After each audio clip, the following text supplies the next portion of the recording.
दोस्तों, अपरा एकादशी का व्रत भगवान विष्णु को समर्पित है और इस व्रत को करने से मनुष्य को सभी पापों से मुक्ति मिलती है। अपरा एकादशी के दिन भगवान विष्णु का पूरे विधि विधान से पूजन करने के साथ ही अपरा एकादशी व्रत की कथा का पाठ करना या सुनना चाहिए। तो चलिए हम इस व्रत कथा का श्रवण करें। युधिष्ठिर कहने लगे कि हे भगवान, ज्येष्ठ कृष्ण एकादशी का क्या नाम है तथा उसका महात्म्य क्या है, सो कृपा पूर्वक आप कहिए। भगवान श्री कृष्ण कहने लगे कि हे राजन, यह एकादशी अचला तथा अपरा दो नामों से जानी जाती है। पुराणों के अनुसार ज्येष्ठ कृष्ण पक्ष की एकादशी अपरा एकादशी है, क्योंकि यह अपार धन देने वाली है। जो मनुष्य इस व्रत को करते हैं वे संसार में प्रसिद्ध हो जाते हैं। इस दिन भगवान त्रिविक्रम की पूजा की जाती है। अपरा एकादशी के व्रत के प्रभाव से ब्रह्म हत्या, भूत योनि, दूसरे की निंदा आदि के सभी पाप दूर हो जाते हैं।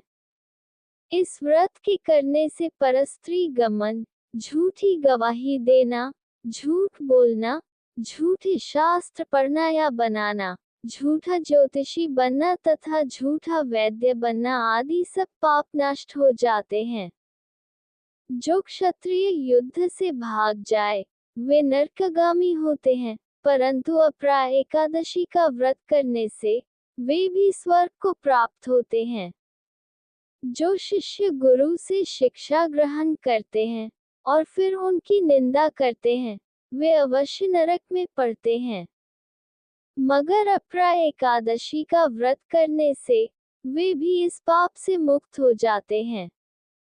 जो फल तीनों पुष्कर में कार्तिक पूर्णिमा को स्नान करने से या गंगा तट पर पितरों को पिंडदान करने से प्राप्त होता है, वही अपरा एकादशी का व्रत करने से प्राप्त होता है।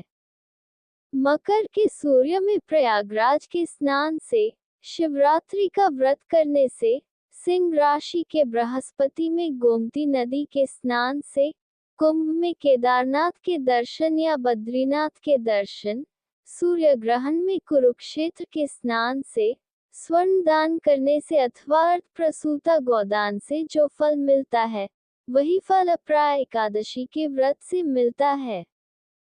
यह व्रत पापरूपी वृक्ष को काटने के लिए कुल्हाड़ी है, पापरूपी ईंधन को जलाने के लिए अग्नि, पापरूपी अंधकार को मिटाने के लिए सूर्य के समान, मृगों को मारने के लिए सिंह के समान है। अतः मनुष्य को पापों से डरते हुए इस व्रत को अवश्य करना चाहिए। अपरा एकादशी का व्रत तथा भगवान का पूजन करने से मनुष्य सब पापों से छूटकर विष्णु लोक को जाता है। इसकी प्रचलित कथा के अनुसार प्राचीन काल में महीध्वज नामक एक धर्मात्मा राजा था। उसका छोटा भाई वज्रध्वज बड़ा ही क्रूर, अधर्मी तथा अन्यायी था। वह अपने बड़े भाई से द्वेष रखता था। उस पापी ने एक दिन रात्रि में अपने बड़े भाई की हत्या करके उसकी देह को एक जंगली पीपल के नीचे गाड़ दिया। इस अकाल मृत्यु से राजा प्रेतात्मा के रूप में उसी पीपल पर रहने लगा और अनेक उत्पात करने लगा। एक दिन अचानक धौम्य नामक ऋषि उधर से गुजरे। उन्होंने प्रेत को देखा और तपोबल से उसके अतीत को जान लिया। अपने तपोबल से प्रेत उत्पात का कारण समझा। ऋषि ने प्रसन्न होकर उस प्रेत को पीपल के पेड़ से उतारा तथा परलोक विद्या का उपदेश दिया।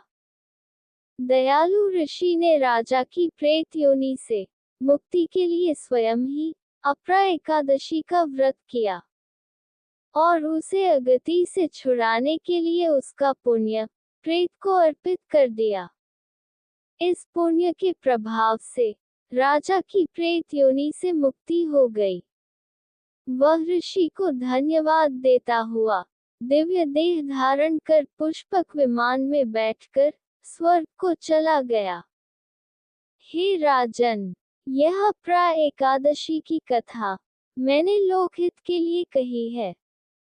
इसे पढ़ने अथवा सुनने से मनुष्य सब पापों से छूट जाता है और वह मोक्ष को प्राप्त करता है।